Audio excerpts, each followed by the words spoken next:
Hello and welcome again to another video. Today's video, we'll talk about the top teams in the Open Great League. As we all know, next rotation, we have all Open Leagues back. Open Great League, Open Ultra League, and Open Master League. And as you guys all know, it's going to be 4 times the dust, which means we need to play this week. We need to play.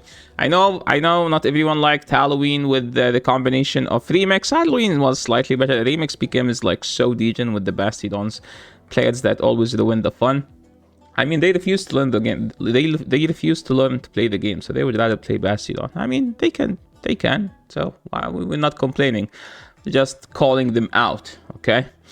And today's video, we will talk about the top teams in the Open Great League, top performing teams, top PvP teams, top teams from top players who hit Legend pretty fast in the season and hit 3500 at the end of the season. So pretty insane players, and they told us their teams, so we will talk about them.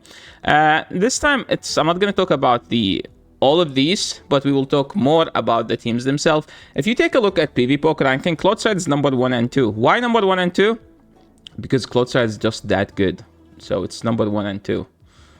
Yeah, it's like you know, it's like doing a fist fight or something. You win number 1 and 2 because you're number 1, your right hand. Number 2, if you use your left hand, and then number 3 people come after you. It's like that's Cloudside. That's how insane it is. Followed by Mandibuzz. Mandibuzz is just the safest Pokemon, one of the safest Pokemons, because there isn't that much Fairy in the cup. Feraligatr is still decent. Gastrodon still good. Shadow Feraligatr even better. Diggersby. Diggersby has been rising up, like the use for Diggersby more than Gastrodon, because Gastrodon kind of trash in the safe swap. It's a good lead, it's good in the back, but it's bad of a safe swap. Diggersby is slightly better there because Diggersby has a play into something like Feraligatr. Yes, Hydrocan is super effective, but Shadow Claw is double resisted. Carbink is just there because it's PvP, you know. Quagsire is still decent. If you don't have Diggersby, if you don't have Kanto Marowak, Quagsire is still decent. We saw Bowen when the last regional in Europe, he didn't have Kanto Marowak, he didn't have Gastrodon, he had Shadow Quagsire. Malamar is still decent. One of my favorite Pokemons in this cup. Pangoro is a good core breaker, and Marowak, I do believe that Marowak is the best Mud Slap Pokemon in the game right now. If we take a look here, good leads, good safe swaps, closets, I think there is one Pokemon in each category. There is Azu here, there is Shadow Drapion here, there is Feraligatr, there is Cloudside. Those 4 Pokemons, you have to use them. There are some Pokemons you could actually call anti-meta, such as Talonflame, such as Ariados. Ariados is a good anti-meta Pokemon. And we saw in the last NA regional how most of the players who won, they won because they were just 2-shielding their Ariados. And the players who beat those Ariados users won because they had a steel Pokemon where Ariados couldn't just 2-shield through. And the good thing is that there isn't good steel Pokemons in the current meta. Some spicy Pokemons here that are worth mentioning. I think it's nothing here worth mentioning, to be honest. Now let's talk about the top performance. What are the top performance? So these are the top Pokemons, right? Which is like the strongest in the meta. These are the Pokemons that perform the best. Yes, I just said top performance are the Pokemons that perform the best. Yes, I just said that. Well, it's more like these Pokemons perform better than other Pokemons in the condensed meta, the meta that people use. People don't use 600 Pokemons in the Great League. People just use 8 Pokemons, and those are the 8 Pokemons. You can add Kanto Marowak, and you will have the entire meta of the Great League. So how do you play it? How do you build a team in Open Great League? You have to have 2 of these Pokemons in your team. If you don't have 2 of these Pokemons, your team will be reliant on countering specific teams. Other than that, you should be using at least 2 of these Pokemons. Like Feraligatr, Malamar, Toxapex, Cloudsire, Gastro, Dunsparce, Talonflame. Shadow Drapion is by far the best one. And the Plague Pokemon Tournament. And in Great League, it's a slightly worse. There is Dugong. Where is Dugong? I actually don't have Dugong for some reason. Maybe I just don't want people to use Dugong. Yes, Dugong is one of the top performing Pokemons in the meta currently, because it's a Pokemon that can stop Drapion. It's good into Talonflame, and it's good into Diggersby. It's not bad into Feraligatr. It's good into this. It's not bad into Azu, right? So we talked about the top performing Pokemons. Now let's move in and talk about the top performing teams. Okay, those are the top performing Pokemons, and Now we will talk about the top performing teams. What are the top performing teams? The top performing team, according to PvPoke, is Clodsire, Mandibuzz, Feraligatr, which is number 1, number 2, number 3, and number 4. Who would have thought, guys, right? Who would have thought? The second top performing team is you take out Mandibuzz and you just put Dunsparce. Why Dunsparce? Because you don't want to lose to Flyards in the back. I mean, Mandibuzz does not lose to Flyards. I don't know what to tell you. You just don't want to lose to Dugong in the back, okay? You don't want to lose to Dugong in the back. And this team technically has a Dugong counter, which is Dunsparce. It's not technically a counter, but it has a decent play. Another top performing team, I think this is the... No, this is not the team. Talonflame makes a great core with Diggersby.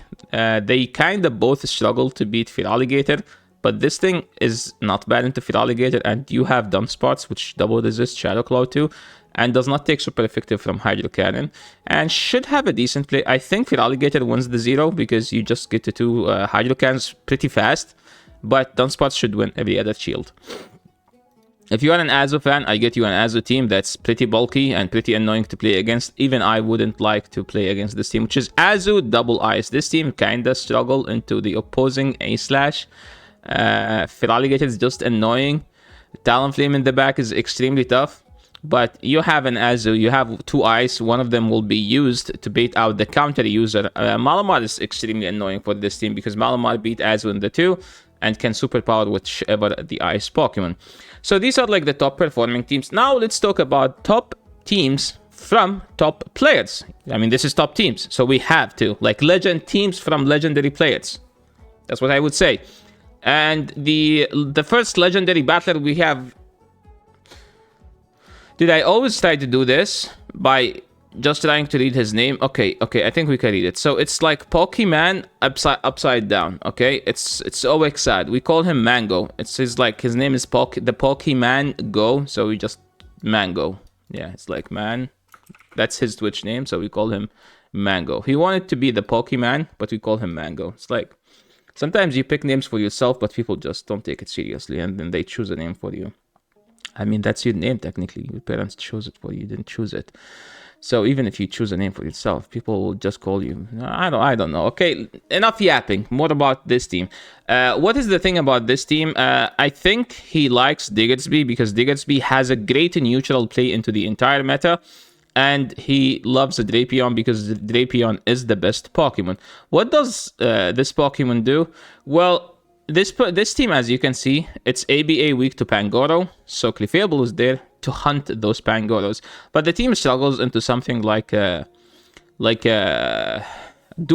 But to be honest, Drapion, if a Drapion gets a crunch debuff, it's a fine matchup. It's not bad, especially when Drapion is up a shield, it becomes unstoppable. Now moving into another team from a legendary player, and it's... Wait, Nices is a legendary player since when? Wait, let me check my notes. Sorry guys. So Nices is a legendary player since when? Let me check my notes. No, not this note, the other one. Oh, it says... okay. So it turned out that Nices eliminated Mango from Hartford, okay? So technically his achievement is that he eliminated the #1 GBL player in the game in a tournament. I mean, let's be honest. Sometimes some people achievement is like eliminating a great player, right? That's Nice's great flex. He's like, oh, I eliminated Mango in Hartford. So his team is basically a poison double dark, very ABB, very straightforward team for an ABB player. No, this is an ABB. This is Nice's ABB. Nice's ABB. He loses to 1 Sand Slash, but he has like a... It doesn't matter what Nice's build, it will always be weak to a mole. Like, it's weak to Sand Slash in Great League. His teams in Master League are always weak to Excadrill. The team kind of get destroyed by Excadrill. Dugong is also tough, but you have Ancient Power here. I mean, to be honest, Nices loves using Pokemons that people don't have. That's kind of his thing. His thing is using Pokemons that are expensive and hard to get.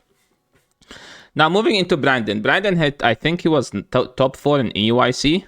Oh, sorry, in AIC. I keep saying EU. No, EUIC is the biggest tournament in EU. NAIC is the biggest tournament in NA. Elum, and I have Brandon. Good stuff, Yasser. Okay, it's fixed. Brandon loves using teams that are like hard-hitting Pokemons that are just also spammy. So that's like the thing behind this team. Malamar is just a great neutral Pokemon into most of the stuff, like any neutral matchup. The Psywave will just shred them and like put them in foul play range. Even like something like Azu. Malamar can still beat Azu in the 2. He is pairing it with Sandslash and Feraligatr. Pretty much the team doesn't have the greatest synergy, but it's more like 3 core breakers that each one of them should beat 2 of the common Pokemons. As an example, Malamar beat Feraligatr and Clodsire. Here we beat Clodsire and Azu and Toxapex. Here we beat most of the meta. So that's like kind of like the brainstorm, like the mindset behind this team. It kind of struggled into Pangoro, but he's like, people just don't rely on Pangoro, so it's not a reliable Pokemon, so technically it does not exist. If nobody uses it, it doesn't exist. Now moving to a team from Soph. She actually hit legend with this team, Soph. We all know, like she's a Pokemon Go streamer, and she is also a Pokemon Go caster. She cast in NA tournaments, and she casted in Worlds, which is very impressive of a career. She hit legend with this team pretty early. Last time we had Great League. I think we made fun of this team's like, oh, this team's going to be weak to Feraligatr. Like, no, you guys don't understand that Diggersby is actually good into Feraligatr. And you use it to bait out the Feraligatr, and sometimes you win the 0, right? So it's like they have to bring in Feraligatr and go down shields, and then you have your own Feraligatr up a shield, or you have Clodsire to align versus something that is not a Feraligatr, right? It's a pretty straightforward team. I would say it's a balanced team. It's not like those ABB teams. It's kind of struggle again into something like Pangoro. I think she said Malamar is tough for the team, but I think Feraligatr is fine. Diggersby is also fine. It's just that you need to shield the superpower, but there is like some breakpoint into the Malamar, and if they have it, this matchup becomes scuffed. Pangoro is annoying in the lead, but again, people just don't use Pangoro. What about Azu? Well, Azu is just very fine into this team. This team is just very quick, very strong, and even like something like Azu wouldn't be like a big issue for this team, to be honest. And moving into another great battler, it's Elum. He hit number 1 in the 2700. He was 2722, so it doesn't count. When you hit number 1, you have to hit number 1 at 3500. That's what Signal told me once. Like, yo, Elum number 1 is a fake number 1 because he hit it when people were like low on MMR. I don't think that counts. I think number 1 is number 1. It does not matter, right? Elum is like trying to flex on us and giving us like a shiny team. A team that I think I will be inspired to run, but I don't have a Kanto Marowak, so I don't know what to do. With this team, basically, you have Morpeko and Shadow Kanto Marowak and Talonflame, and basically you use Marowak to bait out the Feraligatr, and then you beat the Feraligatr with this. And this thing probably, if this thing gets a good lead, you will just run over their entire team. And then Talonflame should be safe once you bait out the Feraligatr. Once you knock out the Feraligatr, Talonflame should be safe versus whatever they have in the back. Now moving into the Wholesome's team. Wholesome actually get people onto the hype. Wholesome, the Pokemon Go player, the Pokemon Go leaderboarder as well, the Pokemon Go caster. He has such an impressive career as well in the Pokemon Go, like either as a player or as a caster. And he pretty much got people on the hype of Kanto Marowak. People were like just using Gastrodon, and he was like, guys, you guys are sleeping on Kanto Marowak. Kanto Marowak is the better one. And he proved it, and then people started using it in regionals. And now Kanto Marowak is the strongest Pokemon in play Pokemon. I mean, even he didn't use it, people would have caught on it, but let's give credit when credit is due. He started using it before everyone, and he got people on the hype of using it. When he started using this team, look how impressive his win rate was. We're talking about like 70+% winning with this team. The problem with this team is that once this team become popular, once he popularized this team, people started hard countering it because it became literally the most popular team in the Open Great League. So he had to make an adjustment where he used the Wholesome 2.0 in the season 20 max out update. So it's not 2.0 like, no, Wholesome made so many teams, but this is the 2.0 Wholesome team in the max out update, which is basically hard countered what hard countered his team, because people were running like Pangoro in the lead, so he had Azu, right? And then they were running grass in the back, so he had 2 entire grass. It was like okay, this is Wholesome. I need to save my grass for his backline because he's double weak to grass. And then you save the grass, boom, he has an ice Pokemon and a poison Pokemon. So you can't do that anymore. I think he's trying to get people to use this team so he can go back to use this team. I don't know. Wholesome always try to be 2 steps ahead. We have a team from Smash King, a Pokemon Go streamer as well. And he's tryhard now. He's no longer playing like tap, right? He was using Malamar with Kanto Marowak, Shadow, and Shadow Drapion. The team is basically 3 good Pokemons that are fun to use. So that's like the thing behind it. And all of them are just very strong Pokemons, let's be honest. Another good team, another fun team. I would actually like to use this team from Signali, my friend, _Signal_. It's a very fun team to use, not gonna lie. I used this code in Halloween Cup from his Signals. It was suggested by Signal. And Ariados is kind of like the Pokemon that everyone hates to play against, because if Ariados gets a good lead, it doesn't matter what they do, you will just debuff them and snowball from there. Like if Morpeko gets a good lead, you can't lose the game. Losing the game when Morpeko gets a good lead is like kind of a question mark. But Yasser, what will you be using? If you saw, most of these teams are weak to Pangoro, so I would like to use Pangoro.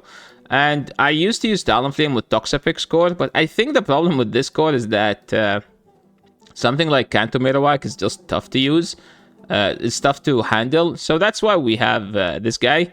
Also, Dunspots in the safe swap is also tough to handle, so if they swap Dunspots, I have Pangoro for that. And last team, we have a team from Snots. Snots hit number 1. I think he hit number 1 pretty much every season. Every season, he hit number 1. And he was using Shadow Dragonite, but he said Shadow Machamp is just very disrespected in the current meta. People just don't respect Shadow Machamp. And he is taking the... He's taking the effort to punish those people with a Shadow Machamp and Diggersby and Feraligatr in the back. Shadow Machamp beat Feraligatr, by the way, because you use CMP. You get to the move at the same time as they do, and you'd move and the one shield and after should KO them. Diggersby is just a good neutralist, and Drapion, Shadow Drapion is technically the best Pokemon in the entire meta. So yeah, I tried to keep it short, and thank you so much everyone for watching. Thank you so much to everyone who sent me these teams. Appreciate everyone. And remember guys, if you like the content, make sure to leave a like. If you are new to this channel, make sure to subscribe, and I will catch you all in the next video.